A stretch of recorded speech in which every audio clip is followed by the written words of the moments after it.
Right. My name is Rich Schmidt. We're here with Craig and Claudia Broadley, Broadley Vineyards in Monroe. It's February 8th, 2023. Thank you both so much for joining us today. Let's start at the beginning here. We're going to change it up a little bit. So, Craig, let's start with you. Tell us about early life, born and raised, and kind of life for you in the early days.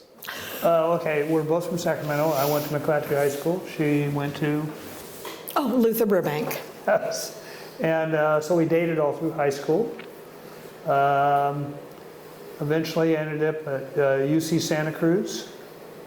And I think in my senior year of college, we got married. Lived in Santa Cruz for a little bit.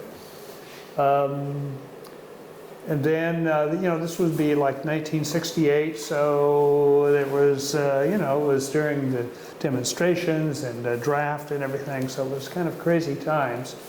But I went to law school at Hastings in San Francisco, but that only lasted a few months. I was sent to the induction center, which after a long struggle, found a way to not go to Vietnam, but it took quite a bit of time and effort for both of us. And so we eventually lived in Laguna Beach. And maybe you want to talk about Laguna Beach. No? Laguna Beach. Well, we both had jobs. Laguna Beach. He worked for the family business. My parents just started a new business. Right. So they asked me to be part of that business. So I dropped out of law school. And we both moved down. Yeah, so we both lived in Laguna Beach for, I don't know, just a year and a half or something, and helped them start what turned out to be a very successful business. Yes. And then but at some point there, we didn't like living in Laguna Beach, and we dropped out, came back to Sacramento for a short period, and that's where Morgan was born, 1970. And then we basically from there, probably from politics more than anything, we decided to move to Berkeley, which was where things were happening. And so we moved to Berkeley. We lived on Melvia Street. Melvia Street, actually where that really leads to, which was Chez Panisse, the restaurant opened up just around the block. Oh yeah, and there was the charcuterie. Yeah, so there was all these things the cheese opened board. up. So we went, and we belonged to a food conspiracy. And so I remember going to Chez Panisse, walking by it. We didn't have any money. We were really poor. And basically, dinner was like $4. Who would spend $4 on dinner? That's amazing, And but there was really a great food scene developing. And so we were kind of getting into it. And being in the food conspiracy, you were doing things for other people. So, one weekend you would get to try all these different cheeses or all this or fish or whatever. It was like... And vegetables. It was different than Sacramento. Yeah. Yes. Yeah. So I think at some point there, we were living in Berkeley and kind of waiting maybe for the revolution, I guess, but it wasn't happening.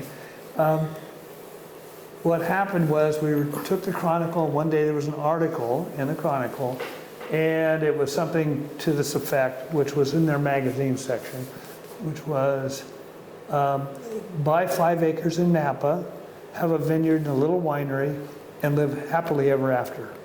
And we thought, that sounded pretty cool. Not that we had any money. Yeah, but the price was what? Like $25,000. Yeah, it was real cheap. It's like, whoa, we could do that. We jumped in our Volkswagen Bug and drove up to Napa and went, hey, we think we could be part of this. Yeah. And so over the next week, so every weekend we would go to Napa and try wines. And I would say within 6 months, we probably tried every wine that was made in Napa at that point. There was wineries that, like Cuvée, they would literally give you free wine. It's like you just walk in and, hey, you want some wine? Kind of stuff like that. And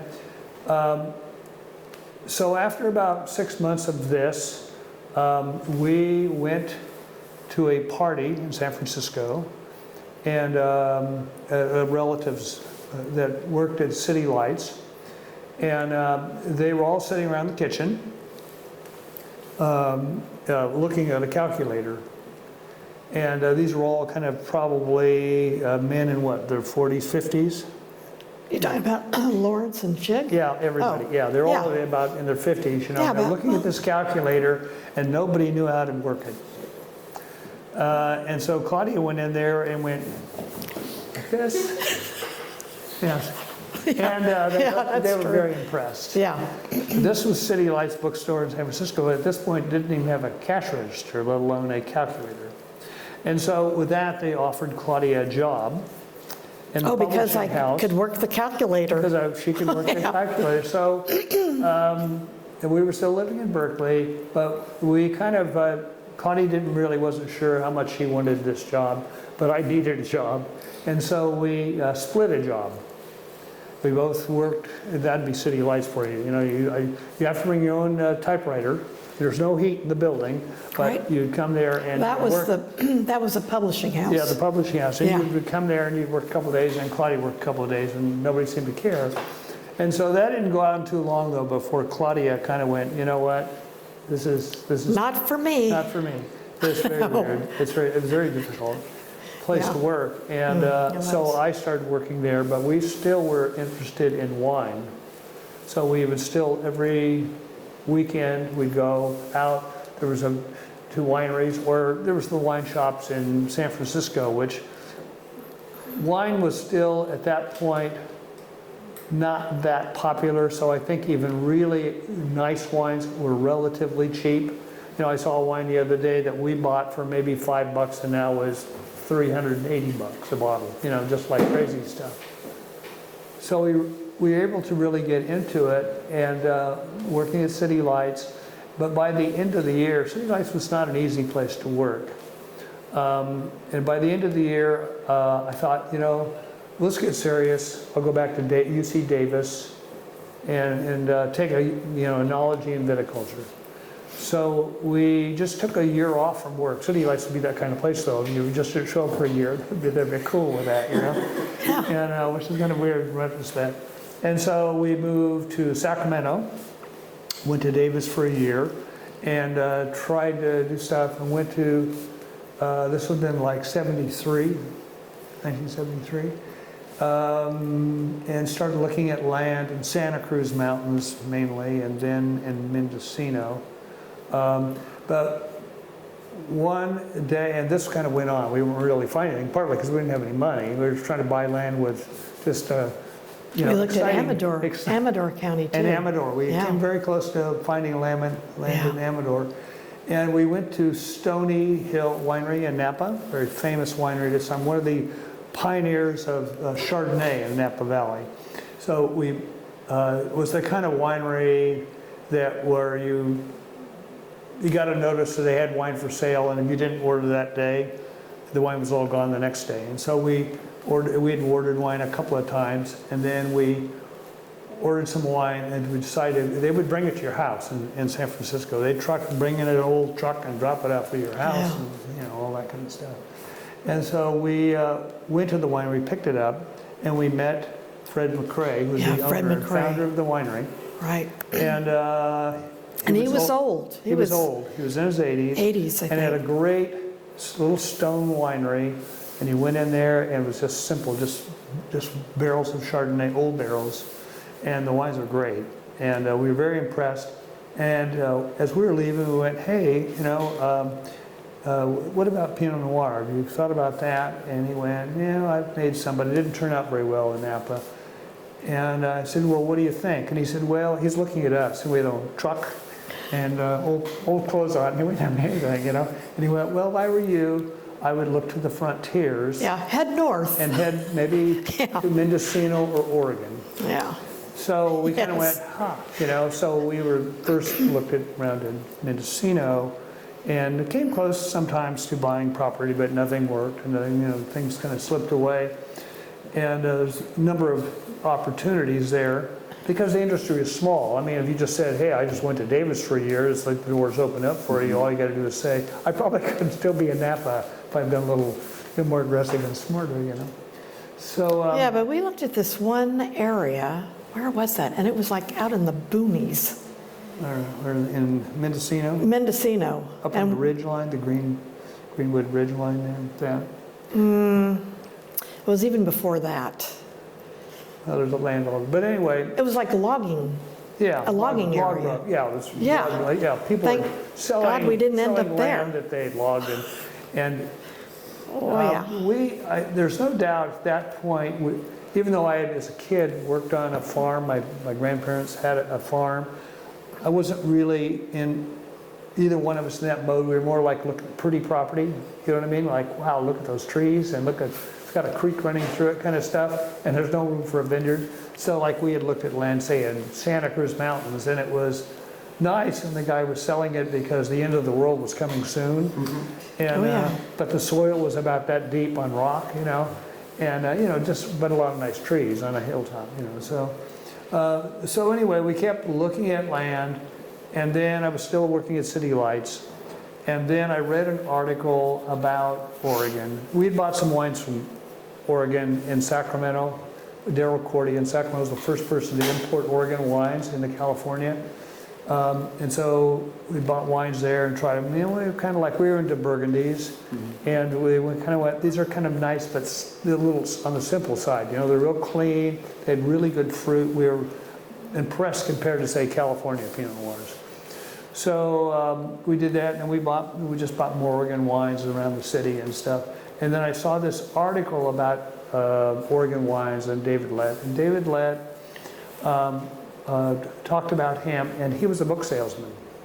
And I went, well, hey, I'm in the book business. We got something in common here, you know, see how it works. So we thought about that, and we went, well, let's do a trip. This is probably, now we're all the way to 85 or 75. Yeah. And So- the first winery we visited was Hillcrest. Hillcrest, Yeah. which was So we quite went out, we interesting. made appointments to see the basic places, and there were some other people that were kind of doing the same trip, I think, or maybe on motorcycles, and they were from Sonoma, and they were kind of laughing their way through the whole trip, because it's pretty funky in those days, everything, you know, it's, nobody's there. I mean, it's just like, you know, I mean, Hillcrest is out by itself with some guy doing everything. So it was, but anyway, we went to like Charles Quarry and Hillcrest, and we got to David Lett. And I had written him ahead of time, so you know, he was from City Lights, and I went, well, we're thinking of moving up here. We're thinking of starting a business, book business. How did you do it? Well, he said he was in the book business, as we knew later, or even then, because I was in the book business, is you had salesmen, and those salesmen have a season, and then they have their free time, and they do everything from home. And that's what gave them the opportunity to start a vineyard and a winery, is that free time.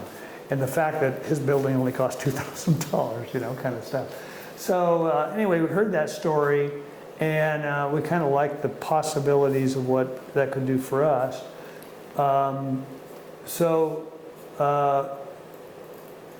We went back, and then we decided, okay, we're going to start this business and be agents for publishers. Again, where you're away from where the publishers actually are. They could be anywhere.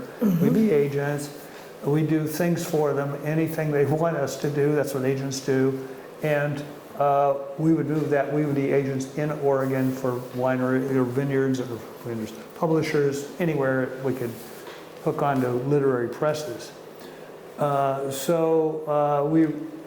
I went back up to Portland a few times looking for a space, some place. But I didn't really know Portland. And Portland, frankly, at that point in time to me, as I always said, it looked like Sacramento with a mountain in the background. Yeah, it did. And it's like, do we really want to live here? I didn't really like that. I don't think so. Well, I'm from Sacramento, but I didn't like Sacramento.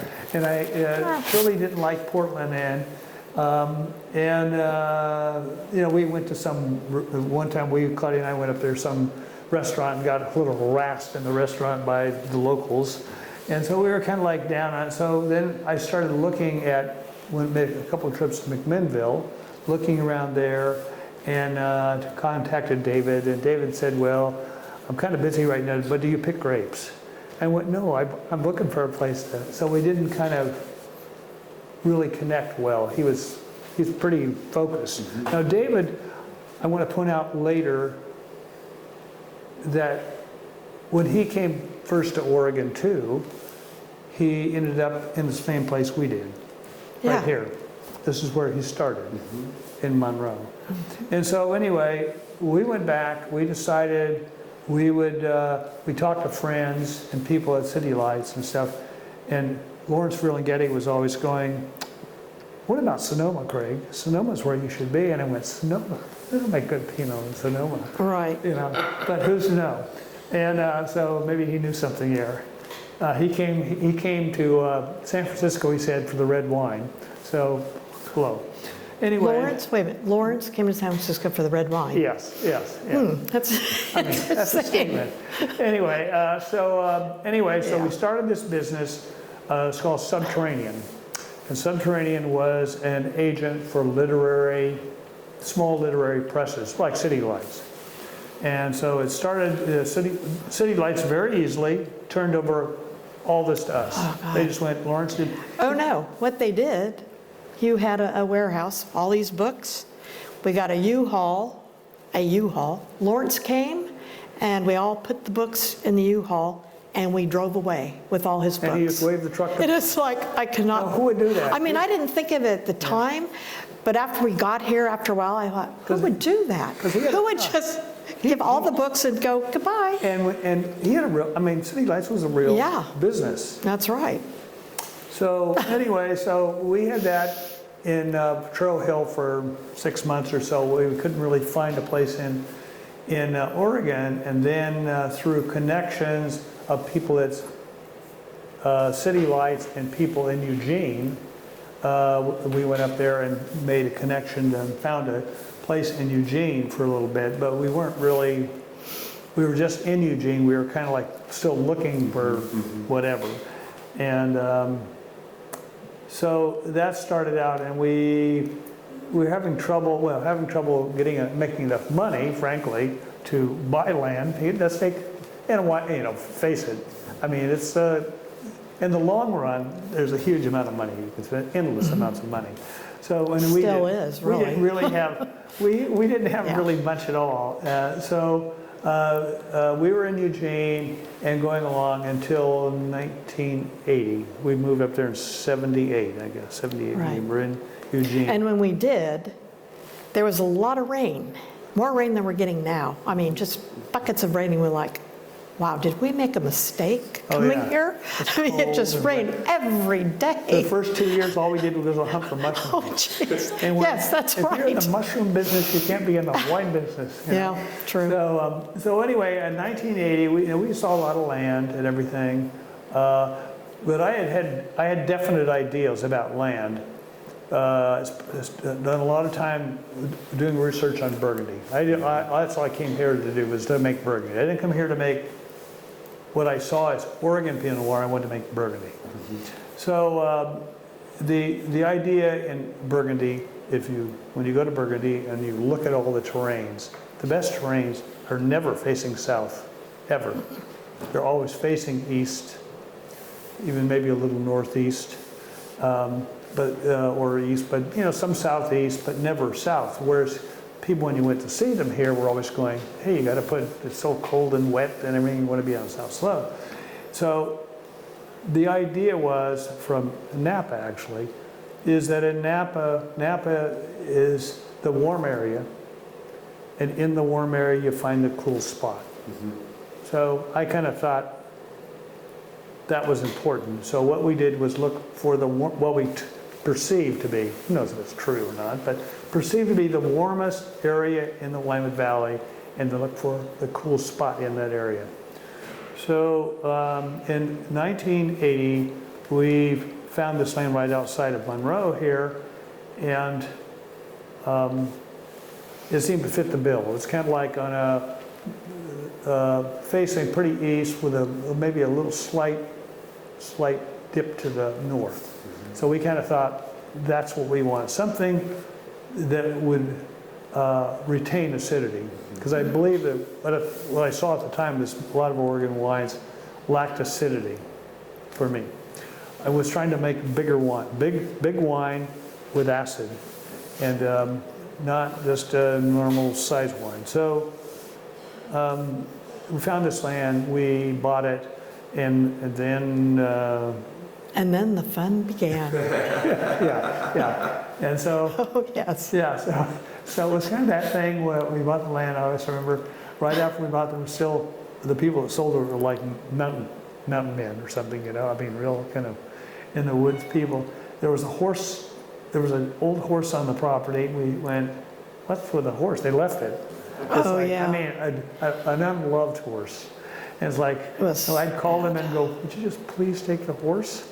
And what about all the rusty cars she left up that we never saw in the woods? Mm-hmm. And they took the horse, but not the cars. And so we had to get rid of, you know, it was kind of like very typical what you see out here in the country.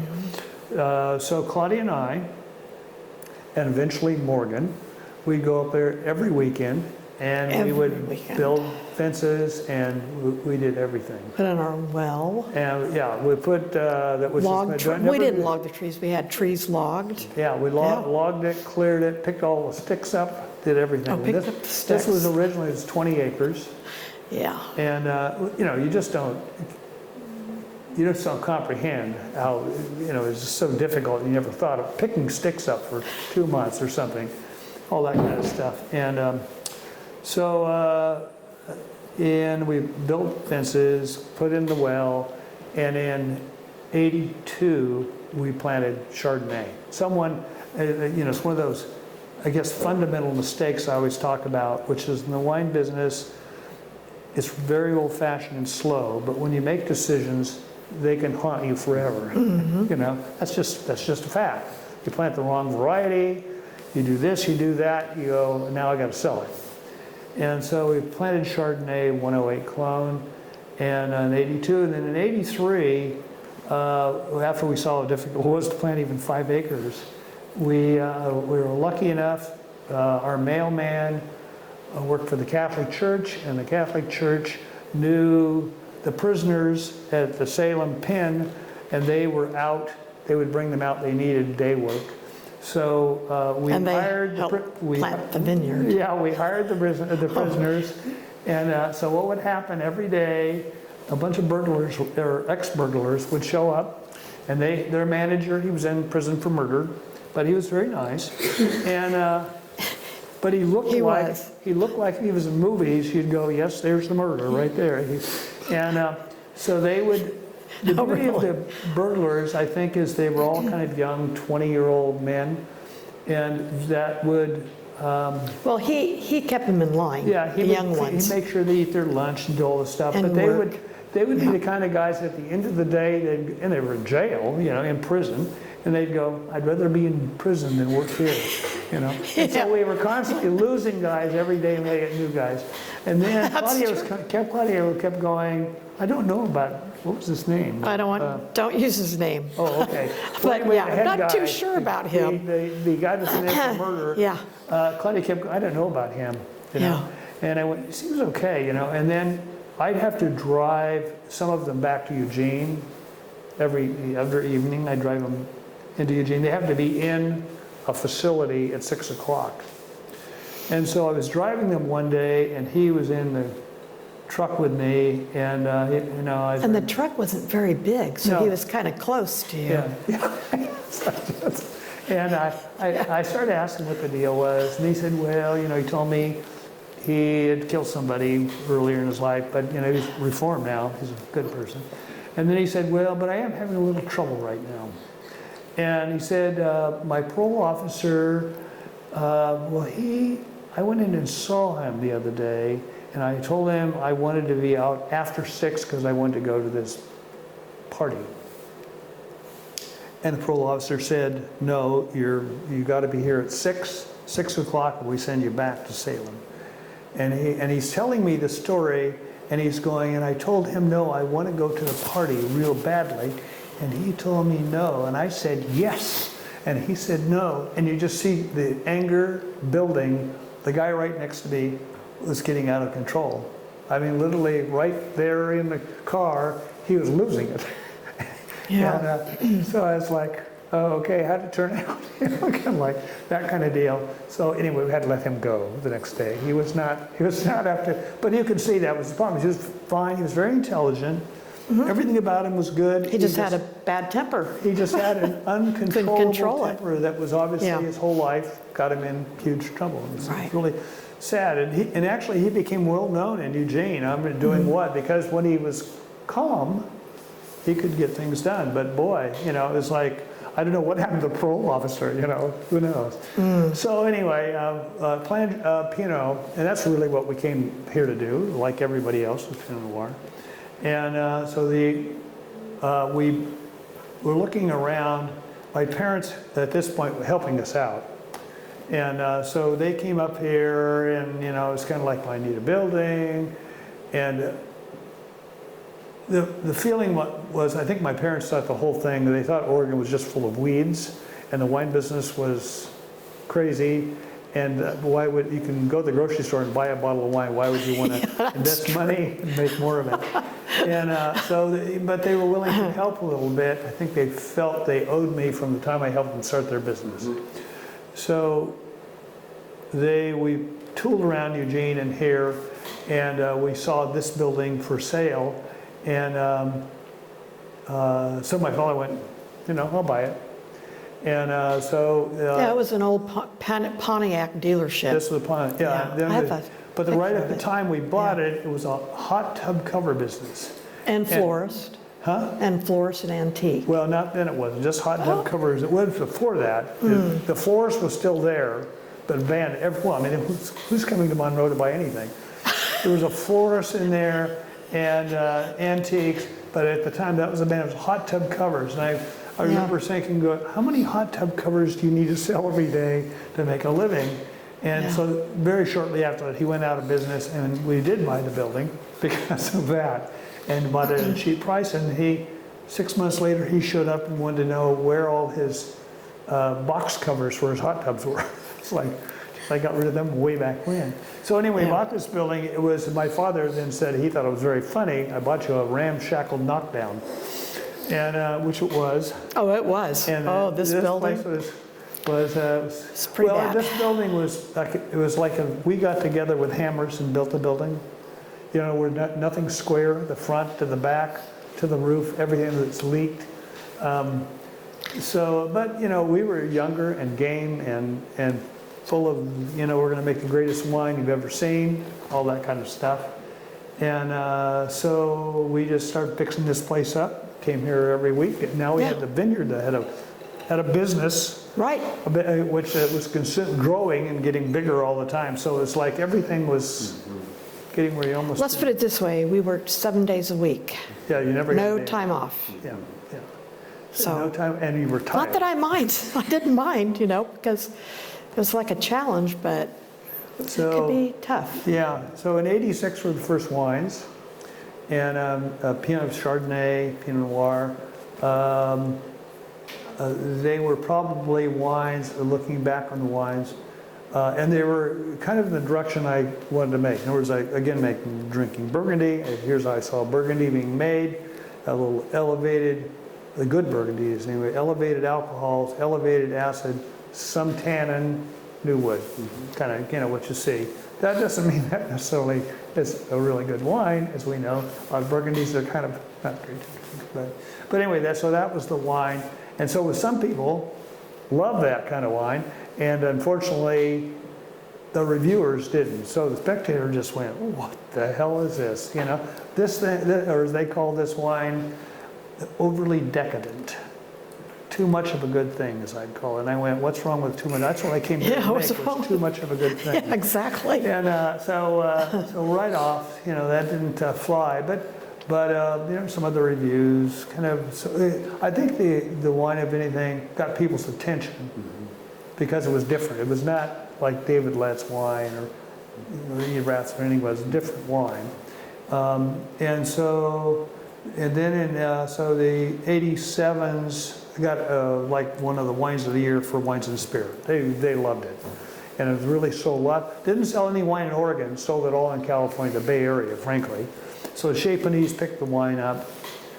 So we were a hot item there, and places maybe where they like Burgundies, and not here in Oregon.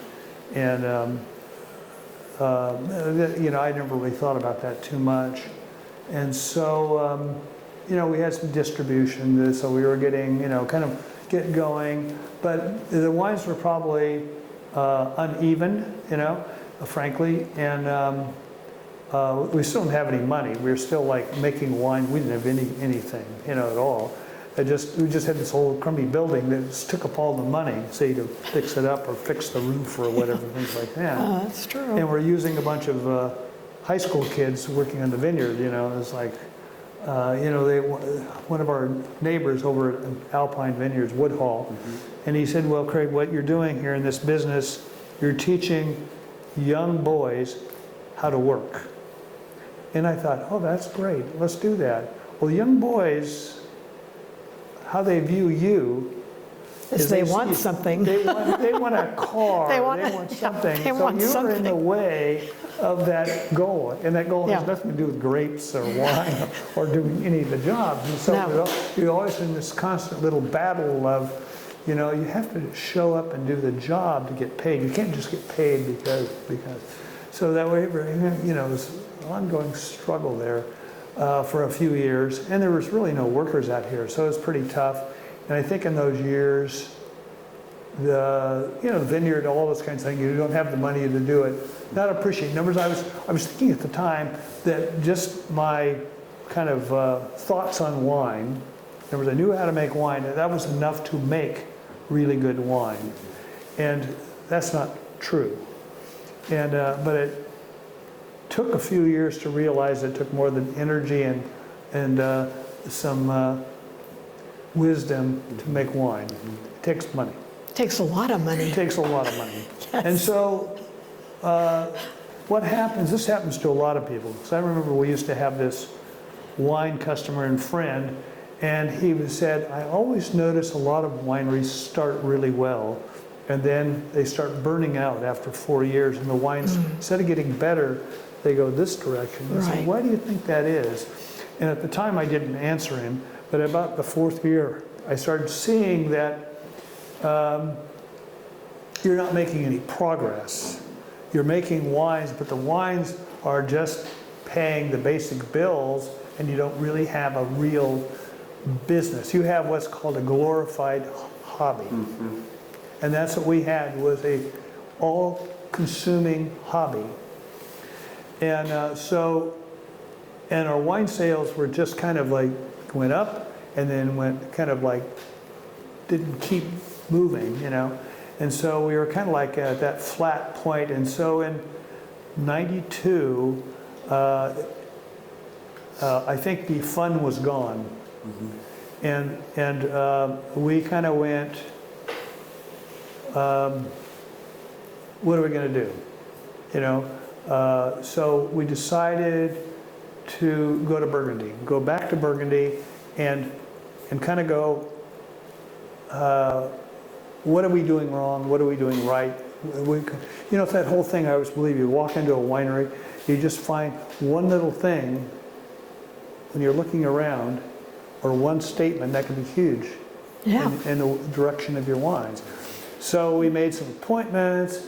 We went back to Burgundy. We asked a bunch of stupid questions. People going, who are these people? Can I really ask them questions? It's like, but we're asking, because Monroe is pretty isolated too. I want to say, it's not like your neighbors across the street have a winery and you're down here. So we're really kind of in an isolated situation. So, and I never worked at a winery. Just because you go to Davis is very theoretical stuff. And so, it's like, well, how do the hoses fit together? I don't know, kind of crazy stuff. But anyway, so I went to there. That was a very good trip. We had a great time. And we came back. Was that the trip that Morgan and Jessica? No, that's not. It's No, just you and I. okay. Yeah. First trip. That's the first trip. Yeah, so we went there, energized us. We came back. We bought a bunch of new barrels. We talked to, I can't think of his name, but anyway, somebody at a winery in California came up here. He had a few thoughts for us. I thought, that would sound kind of interesting.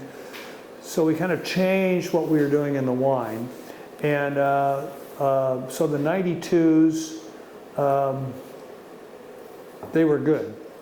And we were a best-selling wine at like K&L in San Francisco.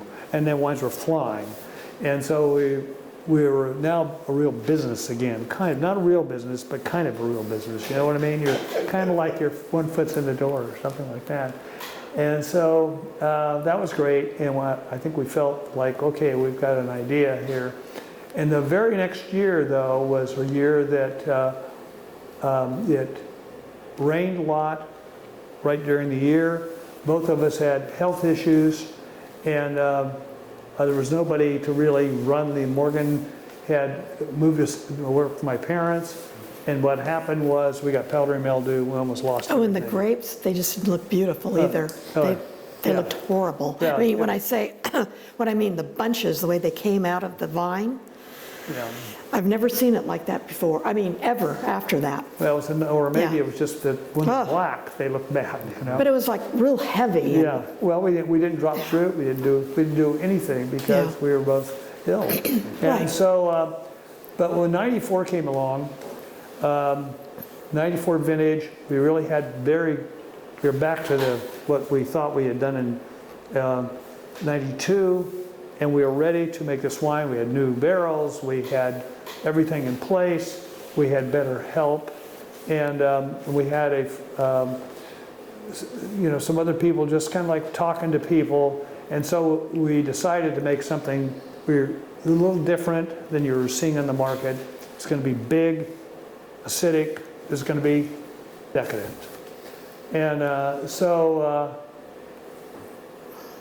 which I think we succeeded. We didn't make a lot of wine that year, but we succeeded in making the wine we were trying to make. And there's two wines, those days were reserved, and we came out with a new wine. Someone keep coming in and going, you've always had good barrels, but you're always just blending them out. You've got to separate those barrels. And we were like, oh, okay. So we thought, well, let's name it after our dog, Clive's Choice.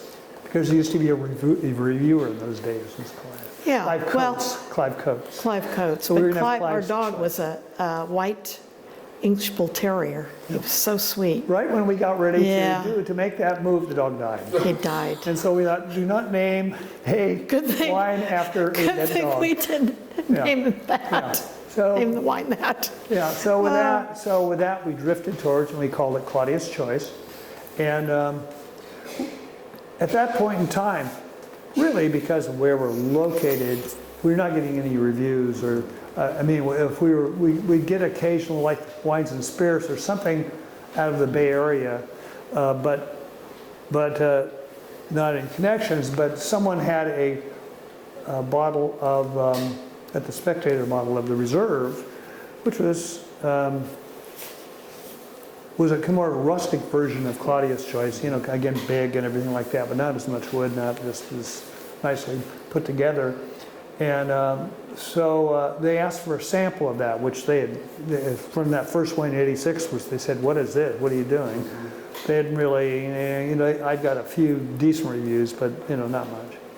And so we sent them that, and I went, well, let's send them this other wine too, Claudia's Choice. And so I think looking back at it, what happened here was Harvey Steinem, who was the reviewer in those days of Pinot Noir, he was on vacation, and a new guy was taking his place, and so we sent the wines to him, and he had the Reserve, and he had the Claudia's Choice, and he just called me right up, and he just went, I want to have lunch with you, I want to buy a case, how'd you make this wine? And so that wine Kind of opened the door. yeah, it really made us a did. business. For the next decade, we sold all the wine. All the wine would be sold pre-release before it was even ready to be released. It's like it's gone. And so it would sometimes in that period of time, the wine was still controversial. I would say, even when we went to the Pinot celebration, we poured that wine. I can remember, reviewers from the Gourmet magazine coming up and going, "What in the hell are you doing? This wine's terrible." And some people love it, and I went, "Well, I make it. I love it, and that's what counts. I don't care what you love. You've never reviewed my wines anyway, And, just being blunt, I mean, that's the reality is, so as long as we were feeling comfortable with what we made ourselves, that was fine. Because like I say, we didn't come here to make a certain kind of wine, we came to make another kind of wine because we thought those had possibilities. And so I think the following years going along, those wines were always pretty controversial, okay? Tannins. See, I didn't mind tannins as long as they went away at some point. You know what I mean? It's like I have a friend and going to Italy here real soon, and he loves Nebbiolo, and he's always like, "Here, Craig, try these."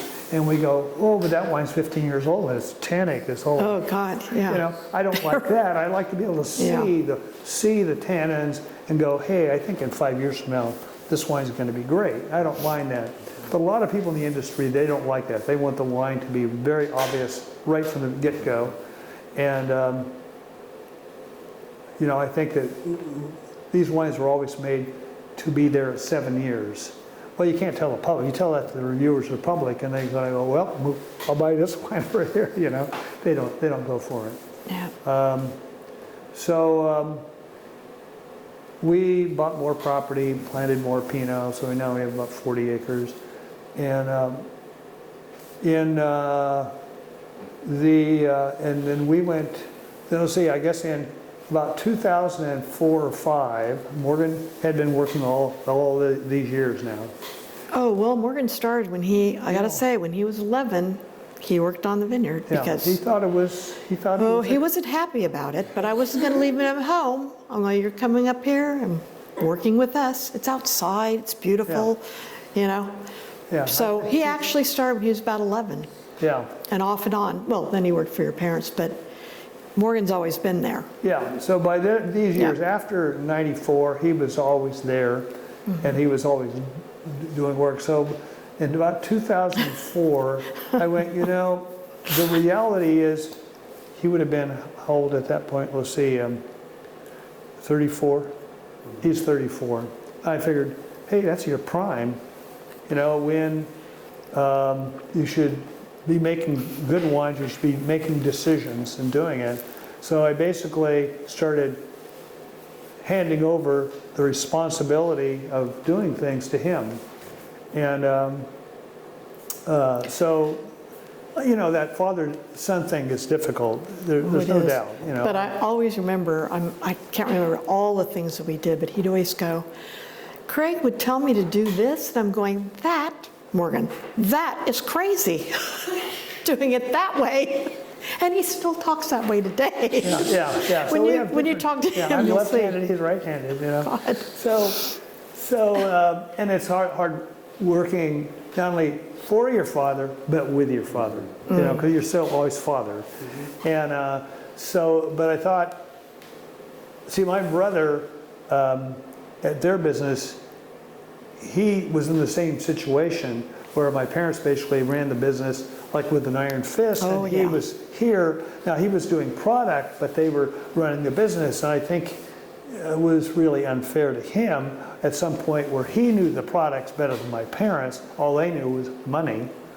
And so I always thought, this is the same situation. I don't want to be in that situation where all of a sudden Morgan is running the winery, but now he's 60 years old. You know what I mean? It's too late, you know what I mean? So we kind of did that right then. And in 2007, we made appointments to go see certain people back in Burgundy again. And I think that was a very important trip because we went to visit, so, the wine industry is so funny, reviews and how the reviews work. And I should say this, I think many reviewers, they make it life easy on them. And that's human nature, frankly. And so sometimes wineries get good reviews how close they are to the airport. Well, it's just fact. It's just human nature. There's nothing against those people, but that's just the way it works. So we visited wineries that we had their wines, but at the same time they got huge reviews. maybe completely, you know, out of proportion to the wines. Are you talking about the wines in Burgundy? Or? Yeah, Burgundy. Yeah. So we went around, but we were really looking for, at this point, we were just really hunting for certain things to make our wines better, because It's called snooping. so we're snoopers, and you always snoop in fours. In fours, that's true. These people are distracting the winemaker, and these guys And the are other ones are, snooping. And because the reality, I do believe, or you should, I like our wines. I think I understand our wines, and you drink your own wine, so you like your wines best. But the reality is, your wines can always be better. If you've had really great wines, you go, that's what I want my wine to be like, and they're not. How do we get from here to there? Yeah. And when I was younger, I kind of went, well, that's going to be easy. I'm just smart. But it's a lot more to it than smart, you know. And so we went there with intentions, and we finally got to one winery. I won't mention the name of these wineries, but we got there. We had appointments, and we had to spend a lot of money on their wines ahead of am time. I thinking of the one you're talking Yeah, about? the last winery. Oh, that was great. Yeah, so it was a great visit, though. It was. So we had spent thousands of dollars for this appointment, and we got there and he went, you don't have an appointment. And so we did this contentious thing. It was a very warm day in Burgundy, very weird. Well, it was warm, but he had a really heavy coat on, scarf. Yeah, and then- he was dressed like winter. You know. Yeah. And I was like, where are we going to be going? so anyway, we went back and forth for about 20 minutes, and we were like going, and we had been invited to come with us, which was a fellow from Japan who'd worked for us 1 year. He was very smart, knew a lot about wine. And we were sort of out there in the parking lot kind of doing this back and forth like, geez, we came all the way here really just for you, and now you're blowing us off, you know. And so eventually he gave in. We went into the winery, and the whole visit was just a great visit. Some visits are like, you know, here's the wine, blah, blah, blah, blah. Hear the same stuff as every, you know, all that stuff. Oh, no, it was and this guy, though, kind of really theatrical. And he walks in, he gets a little basket. Basket. And he goes over and he gets these wine glasses, very nice wine glasses. Puts them in the And then basket. he takes the wine glasses and he washes them in wine. And wine. He washes the glass. I thought, hey, that's pretty cool. I have to remember that one. He washes the wine, and then we go down the stairs. But before we go downstairs, he puts his boots on. Oh, yeah, he dressed like And I mean, the flood's coming. I don't know where. like, I don't know where we're going. We're sweating. But we'll go. We And want we- to see what's down there. So we go down to the bottom, and we're looking around, and now we're really looking. And these wines, I would say they're, in terms of just purity of fruit, they're the purest Pinot Noir in the world. Oh, no. Okay? They're very pure. But that's the good part. There's bad parts to them, too. But anyway, so we go down there, and he's kind of, let's face it, this guy is an amazing ass. But he told great stories. Oh, yeah. Jessica and I were like, oh, tell us more. I mean, his So he stories were starts great. out, he's obviously got a They were spiel. great. About And the we're just father sitting there, and the mother And he's just doing it, you know, and we're just all like, you know. And he's pouring barrel samples for us. We're getting around, and then we're looking at the barrels, kind of doing this whole thing. And he's not really showing us much. And so he's talking about the Father and the Son and all this stuff about the wines. You know, Oh, yeah. There's the Father wine, there's the Son wine. This stuff, you know, we're just lit and we're going, but it's kind of nice. Oh. It's such a he's such a character, and so this goes on, and finally at some point I go, hey, I got a question. So I slammed the question. I can't remember what the question was now. It's not important anymore.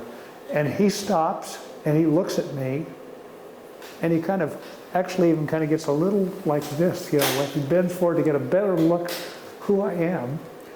And he goes, where are you from? Yeah, where are you from? And Yeah. I said, we were very proud. And we're from Oregon. And he goes, that's too bad. Go back to Oregon. Go back to figure it Oregon out." and figure it out yourself. We're like, okay. But in that little thing, we had come Yes. because we really liked his barrels, And we had snooped around. His barrels didn't have anything on them. They're all kind of like just had the name of his winery on them. But in that statement here, Morgan had gone that way, and he was snooping around and saw a little print, a side print on a barrel of a letter. And Morgan came back and said, I know that letter. I know who made his barrels for him. So we jumped in the car, called the barrel maker, went over, had a great lunch. Oh, yeah. Had a great lunch, and then went to the barrel maker, and there was, you know, if you've ever been to a barrel maker, they had all stacks of all this wood sitting there, stacked out, you know, and we were looking at that. He came in, so he gave us the basic tour of making his barrels and everything, and we got around, after the tour like that, we got around to the front again, and I went, well, okay, this wood was stacked on a hill in a canyon, you know, to kind of get a lot of air movement. And so I said, and he had wood from everywhere in the world. Earlier he had mentioned that, well, maybe some of it's from China, maybe, I don't know. Oh, no, there's no way. Well, who knows? I mean, he was that kind of guy. And I said, well, this wood down here at the bottom, where did that wood come from? Where's that going to? You know, well, that wood there, that's garbage. And that's going to a winery in California. And he went, oh. And then I said, well, what about that wood there? And he went, that's going to you. I know. That's the fine wood. And then what about that wood way at the top? And they said, and that's going to the winery in question that I came about. Yeah. And they went, oh, so there wood. I said, can we get that wood? He said, never. And that's the wine business, though. See? That's a friend that lived 2 miles away, and that's who gets his best wood. So I was like, okay. So we go into his office, we go back, we're going to sit down. He said, would you like a glass of wine? And I said, sure. And so he went to the refrigerator. In the refrigerator was a bottle of Pomard, and he takes it out, it's ice cold. I mean, ice cold, not just kind of cold, but almost freezer cold. He opens it up. He has little wine glasses that are about this high. You only see in what, Baynac? About that high. Baynac, exactly. You know, almost like that. Now we're looking at it, and he pours us each a little thing of wine, and we're sitting there drinking this ice cold red wine in this room. And I look around the room, and the room is all these wooden Indians. You know, full size, Carved. 6 feet tall, Or carved. not wooden even just Indians, birds like big eagles, And I'm all going, carved. And I'm looking at this wine, And Burgundy. which was terrible. And I'm going, this guy's Yeah. not into wine, he's into wood. He's a wood guy. Yeah. You know, he doesn't care about wine. Yeah. And so you're buying barrels from someone that really is just churning out barrels, except for his friend. And that was, but anyway, that was helpful. And I think that goes to the point of making that great wine. It's pretty tough in this world to compete with certain situations that have those kinds of connections that you're never going to have. You can make good wines and wines that last, but it's pretty difficult to make if you've ever had, you know, La Tâche or something like that. You know, hey, there's great wine, and how are you going to get from here to there? You're not really. You can make occasionally a wine, say the 94 Claudia is very good, and I would say it's as good as their off years, but it's not that wine. And but it took us, 30 years to figure that out. Oh, yeah, well. So as you'll find out today, you know, Morgan basically runs this winery. I think it's Morgan and Jessica. Yeah, they run it. Yeah. And Which I'm very grateful for. yeah. So this Because a lot of people that are our age right now, they don't have anybody or family to run it. And that would be a really big problem. It's a tough business. So, and you know, you put a lot of work into it, and you like to see it continue. I think both of us never appreciated how difficult this business was. Although I do want to say one thing going back all the way to the book business. We're still standing. Yeah, the sitting is this. That's all I got to say. beginning, we were in the book business. And I went, you know, the book business and the wine business have a lot in common. And what are they? the people in both those businesses get into the business not to make money, but to be around the product. Yeah, People that's have right. bookstores. I've never seen anybody get a bookstore, I'm going to get rich with my bookstore. They love books. Yeah. People start wineries, they love wine. And that doesn't lead to the best business decisions. I mean, there's no doubt, if you look back and you go, here's how much money it's going to take. This isn't even a fancy place, and how much money it takes, and how much energy it takes. And do you get back? My father at one point just went, you've got to be kidding. Just doesn't make any sense at all. He said, I like to make a product on Friday and sell it next Friday and have my money 3 Oh, well, weeks no. later. He was says, "I pretty don't much want any of into this." making money. Yeah. So And he did a pretty good job at it. yeah. So they knew how to make Yeah. money, but he just thought this was a waste.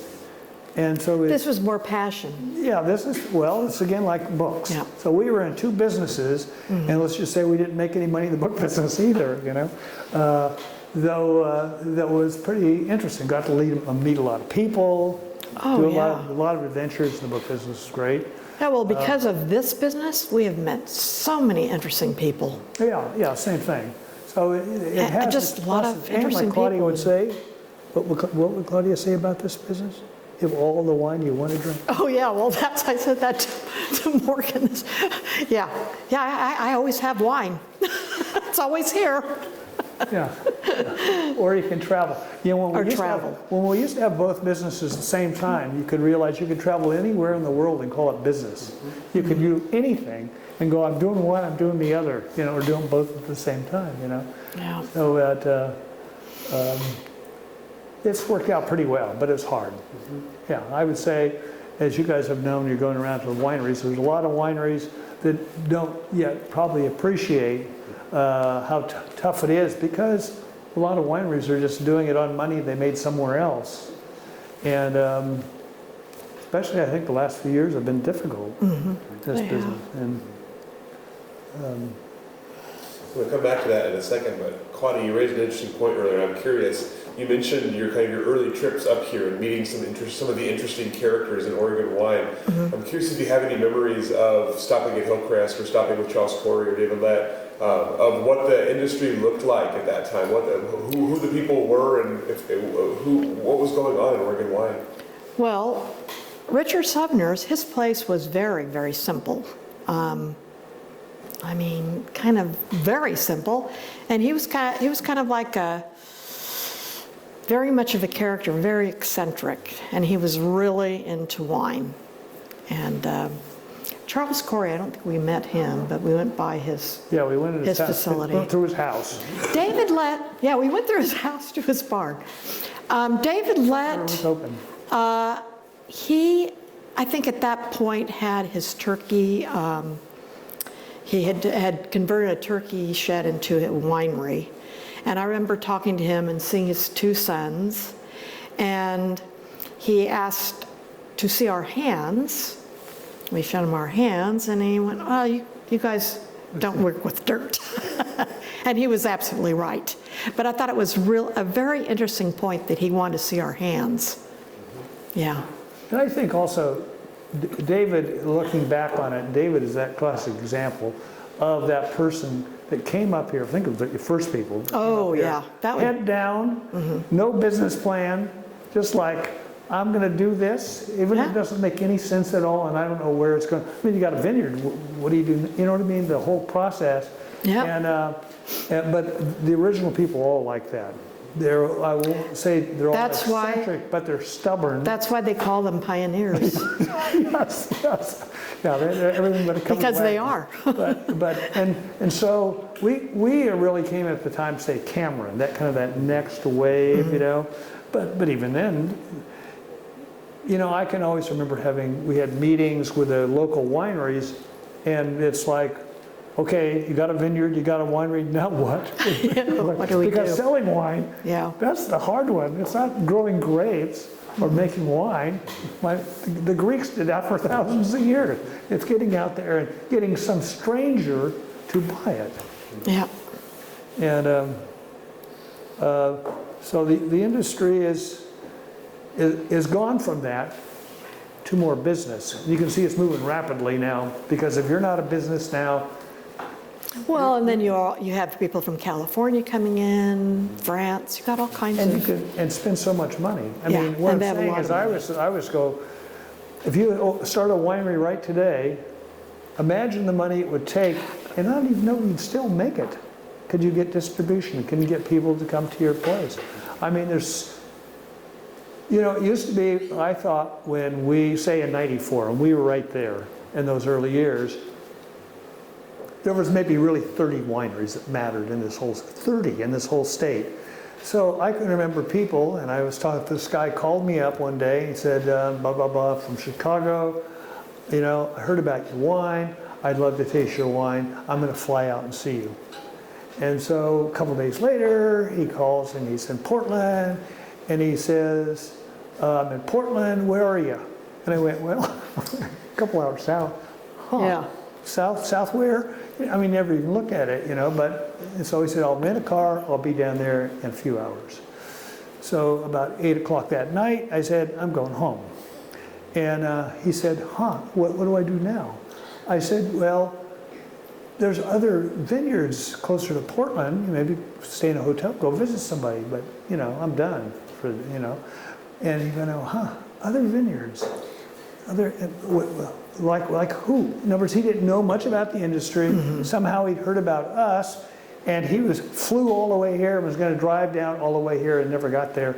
But the point is, now if somebody's in Chicago and they get to Portland, they've got to go through 500 wineries to get here. right. And the chances of them getting through 500 wineries to get here is the exact opposite happens, which is you hear people do the exact same story, get to Portland, and they're coming to Broadley Vineyards, and you go, you know, I'm in Carlton, that's good.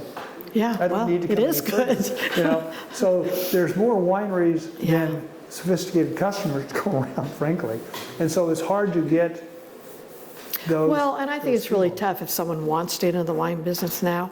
It's pretty tough. It just takes too much money and Well, it always was tough, but it's a different kind of tough, Tough, I guess yeah. is the point. and it is well, you already know that, labor intense. And I think Especially more if you do people- the work yourself. More people make good wine. Yes, and more people make good wine. Yeah. I mean, the reality in the beginning, I would say that of those 30 wineries, only 10 of them really made good wine. And you would go, hey, you know, that I always tell the story, we were in San Francisco, and this was at a time was tough. And I went, you know, what we need to do, we need to go into this wine shop, I won't name it, but it's a very nice wine shop in San Francisco by where we used to live, and we need to knock somebody here off the shelf. That's what you're really doing. Somebody's got to leave for us. And I think that's not a very good wine. We're going to aim for these people right here. And it worked, you know. But you had to sell somebody that, hey, I'm making wine, not only is better, but can sell and make them money.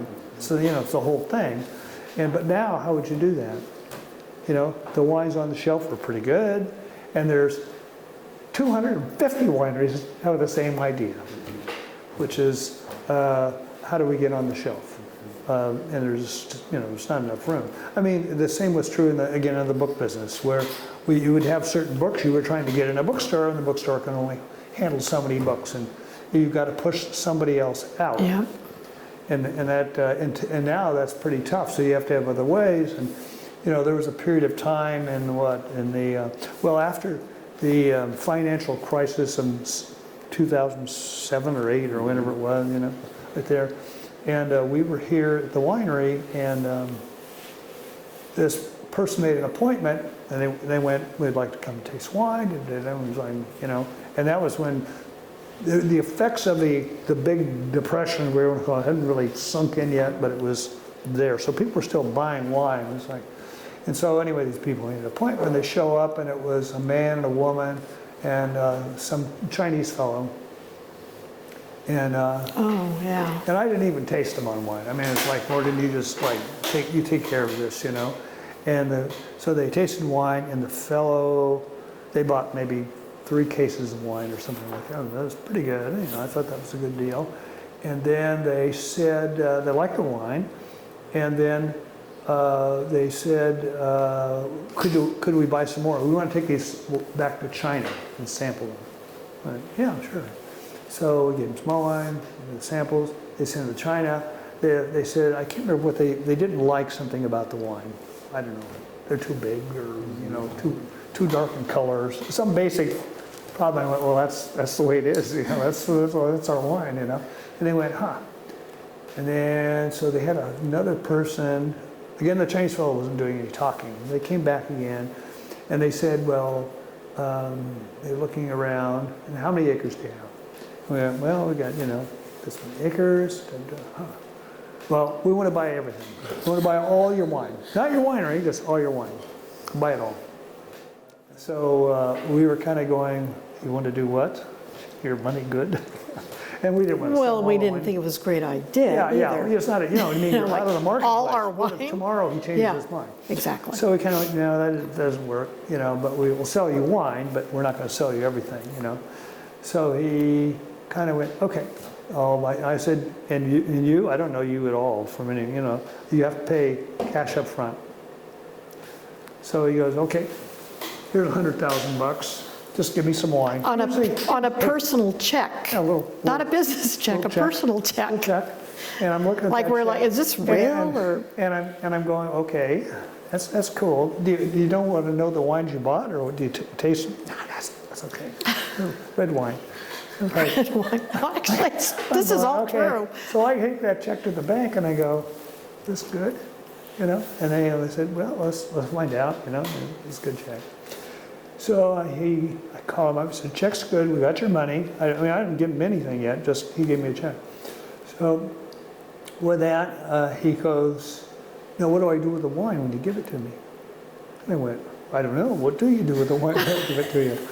He went, well, I don't have any place to put it or anything like that. It's like, huh. And I said, well, what do you do for a living? Can I ask who you are? And he goes, well, I'm in the rusty metal business. I have a place down in Arizona, and I recycle rusty cars, and I send them to China. Oh, that's great.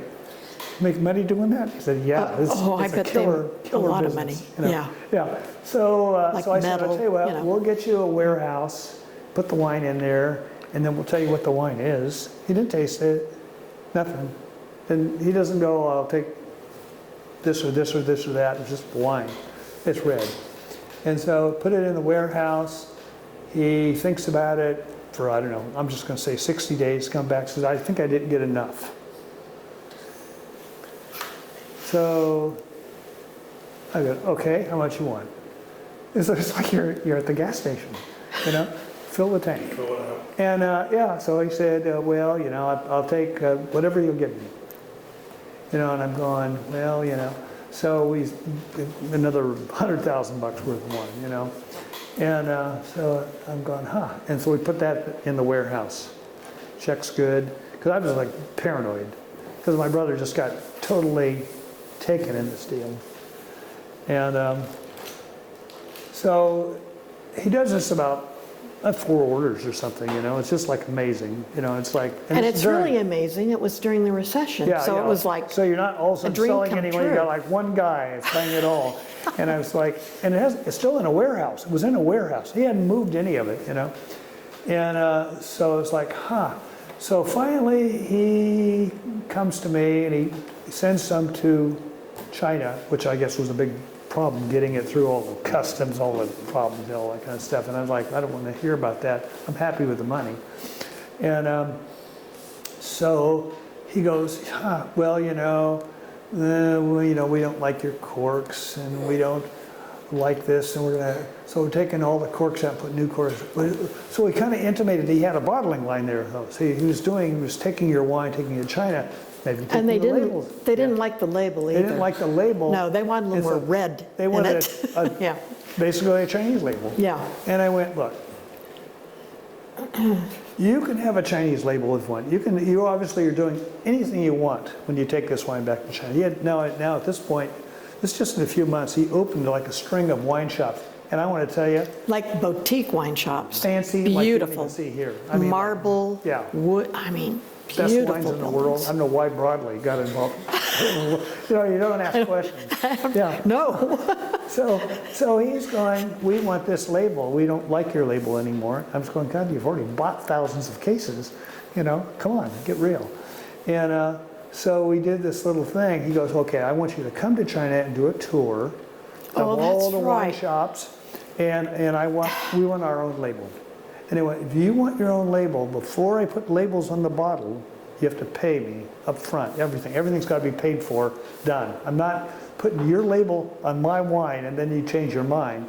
Be like, good. So he's like, no, I don't want to do that.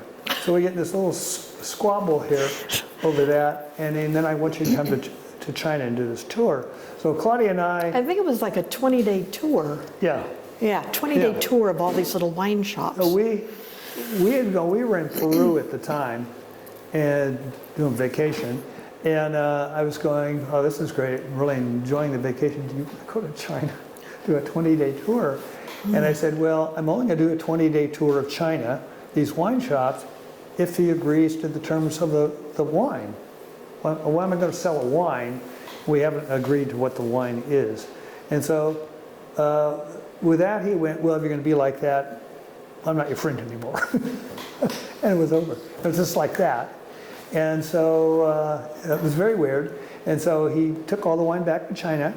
And then we occasionally hear like, okay, we're pouring the wine in Singapore. We're pouring the wine in Hong Kong.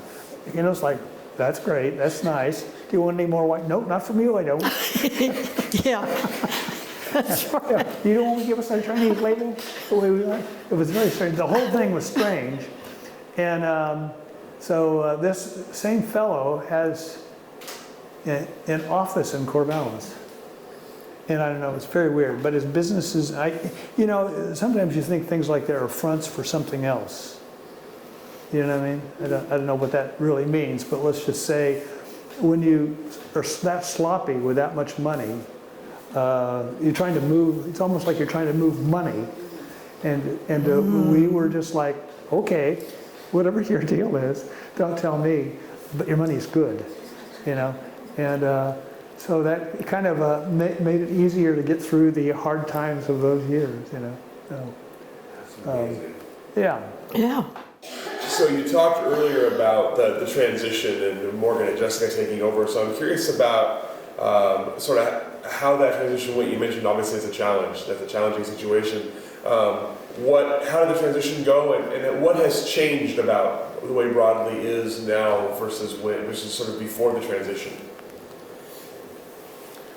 Well, there's no doubt when we started backing out of this in like 2005 or so, About slowly. then. And so when I did Subterranean, okay, basically being an agent, you're managing someone else's money and their business for them, and they're publishing books, and you're kind of doing, Claudia would manage people's vacation or something, whatever. Oh, yeah. An agent does whatever needs to be done, okay? So we were very comfortable, and probably even get that from my parents, they were in a business, the same thing, where basically in the end, they were just managing money and not product. Or my brother is really more in some ways like me, which is he loves products.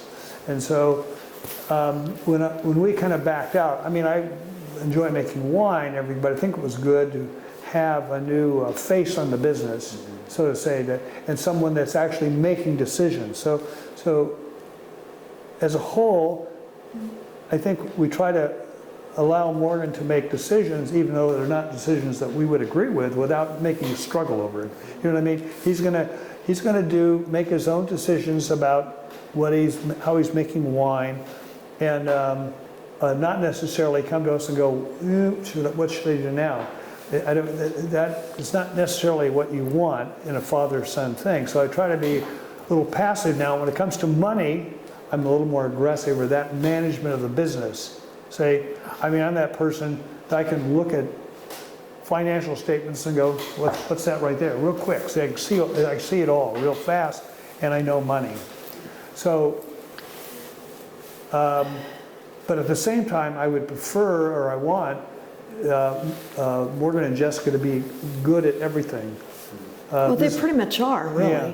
This last And- year, I had a bad episode, health issue, you know? Yeah, you did. And, yeah, I got a bad case of COVID, and then it went to other stuff, and it, you know, I mean, you're Well, not here that's forever. kind of like a wake-up call, Yeah, really. you're not here forever. No. And so, but I want business, Unfortunately. everything to go smoothly. I want people to understand how to run their business. Run their business, make wine, go forward. Now, where it goes from Morgan and Jessica, yeah, I can't, you know, you can't. No, but they've done, actually, they've done a very, very good job. And we have social media now. We didn't have that. And Jessica and Morgan are really good at that. To me, they're very good at being social with people. Better than we are. Better than I Yeah. have ever been. Yeah. And you really need that. So I think they're going to do just fine. Yeah, like I said. And of course, we have two granddaughters. One is 22 and the other one is 19, going to be 20. So who knows where that will But we lead. don't push them. I mean, But what I say to Craig is we enjoyed this during our period of time. You got to let it go. Let it, Morgan and take it on. Yeah. And then whatever happens after that, if the grandkids aren't, well, that's just the way it is. But we enjoyed what we have done. I don't think we ever thought about, you know, it's that old thing in your life. You think, first of all, you can live forever. Oh, yeah, you And do. then one day you find you're not. And then, well, that's true.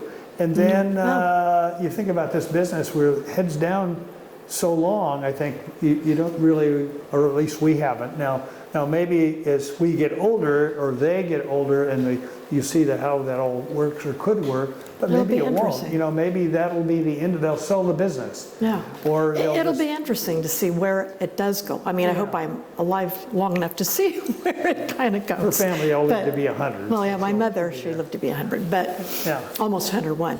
But the thing is, I'm just really grateful that we have Maria and Jessica to carry on Yeah. this point until who knows when. And I think both of them are, it's like everything. They're much better at certain things than us, and maybe, like I said, money, I'm better at money than they are. But I've had the opportunity to do that. Say, when I was a kid, my parents, being they were always into money, we had a money room in our house. And, You might have to explain that. well, yeah, Should we? let's just say they used to Oh, God. have the right to newspaper sales in Sacramento, okay? All those racks and carriers and stuff. And in those days, that was a cash business. So every day, my father, eventually I helped him at some point in time, would come home with sacks of Sacks of money. money. Sacks of money. We supplied banks with Like money. sacks. And yeah, so there would be rows of sacks in a room, and you know, you could have a job basically putting that in these little rolls. You know, you put all the coins and stuff like that. You mean that was your job? Yeah, yeah, do all day long. You know, we pay $5, and so yeah, but a lot of money, and so I got used to. He'd always be spending all the time on his calculator because Oh, it was God, always. always. I don't know. We don't really know the whole situation, but always don't know. kind of calculating the cash, you know. And so I got that at an early age. So as we were talking about, even out, they were laughing because they have a new calculator. A out there. new And how I calculator. used to sit there all day long at the calculator. Well, the calculator they got rid of, he used, or we used, we had Subterranean. Well, that calculator was probably about 50 years old. Yeah. You know, 40 years old. 45 years old. And the, I loved it. yeah, you did love it. And Only the, two keys work though. the keypad, like really bad. Dirty. Like the keys were horrible. Morgan showed that to me the other day. I said, get rid of that. Just throw it away. Get a new one. Time to get a So- new one. But anyway, so they're very good at what they do, and I would say that wines are evolving, and since you want that, you know what I mean? They don't, just because I had some idea in 1975 doesn't mean you have to stay there. No, There's an not at evolution all. in the state to wine, and you need to keep up with that evolution and constantly try other people's wine and go, huh, look at this is pretty interesting what they did. So I think you want to be constantly doing that. And if anything, I'm even showing Morgan, hey, try a bottle of this, see what they did here, you know? And I think it's important. And so he does that. And so I think the wines are more and more his wines. Oh, yeah. Not 19, Well, 95 wines. the wines and the winery, it has just evolved, Yeah, and so, it keeps evolving. All the fermenters and everything we used to have, these are his fermenters. I used to have bigger wooden fermenters than that. And he was like, hey, those are too big, you know. So there's an evolution to the equipment Yeah, and how the wines are everything. made. That's definitely, but those are his decisions. I can give my 2 cents, but sometimes he doesn't listen to my 2 cents. You know, that's just the way it is. But I can live with that. Yeah, the only thing I want him to listen to that matters is money. Yeah, what about this, you know? Because this business, ultimately, you do all this to make some money. Well, true. Yeah, and that's Darn. a big one. But Morgan, we all get together, for like the new vintages and taste the wines, see what we think, what should be blended. So we're involved with Yeah, that with him. Yeah, he comes every day to report. So last question for you. What are you proudest of as you look back? What are we proudest of? Well,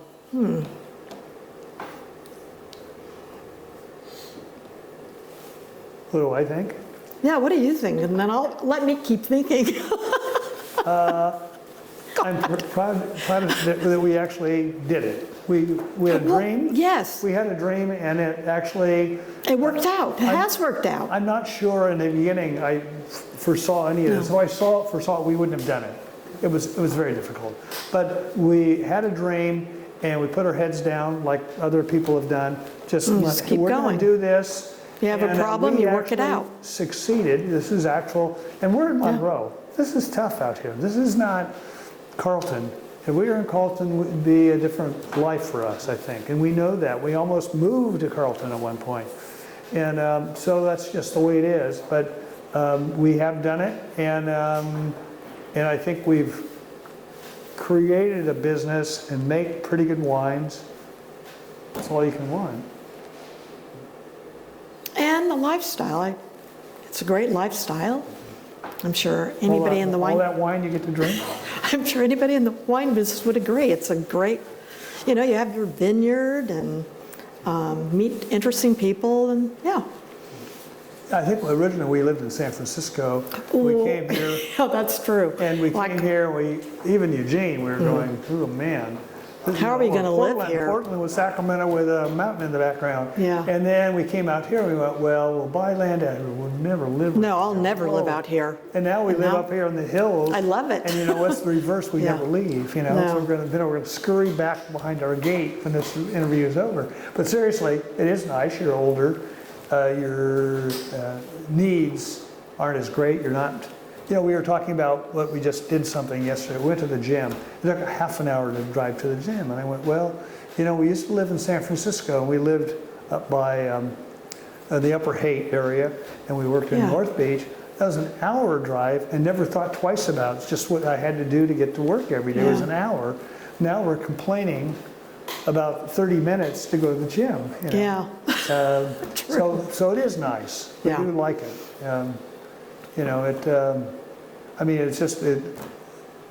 It's too bad we couldn't have been very successful when we were about 23 years old. You know what I mean?